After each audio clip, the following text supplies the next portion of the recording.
এয়ারক্রাফটের জন্য ওয়েটিং রুমে আমি আছি। অনেক ভালো মানুষ, অনেক সুন্দর মেয়েরা, মানে লজ্জা পাচ্ছে কেন আমি জানি না, আমি ঢেকে দিচ্ছি মুখটা। এইটা হচ্ছে একটা কক্ষ এয়ারক্রাফটে ওঠার ঠিক আগের ওয়েটিং রুম বলা যেতে পারে। অনেক লোক এখানে অপেক্ষা করছেন এবং এই রুমে প্রবেশ করার আগে বেল্ট খুলতে হয়েছে, শরীরের যে কোনো ধাতব বস্তু, অর্নামেন্টস, ধাতব জুতো খুলতে হয়েছে। সানগ্লাসের প্যাকেট অনেক সময় ধরা পড়তে পারে। আচ্ছা, ম্যাগনেট সহ যে কোনো কিছু মানে আটকাতে পারে। এবং জুতো খুলতে হয়েছে, জুতো এবং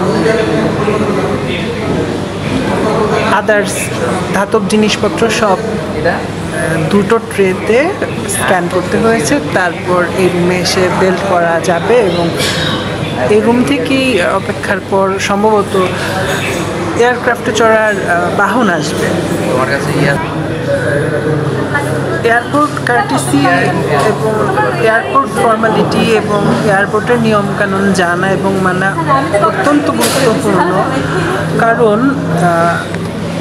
ডোমেস্টিক ফ্লাইটগুলিতে যাই হোক না কেন, আন্তর্জাতিক ফ্লাইটগুলোতে ফ্লাইটের আসার সময় 3 ঘন্টা আগে পৌঁছাতে হয়। এটা একটা সাধারণ নিয়ম, ব্যতিক্রম অবশ্যই আছে।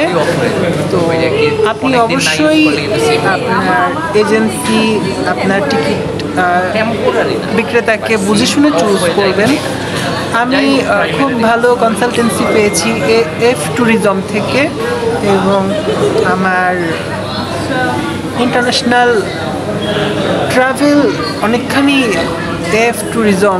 এফ ট্রাভেল সহজ করে দিয়েছে।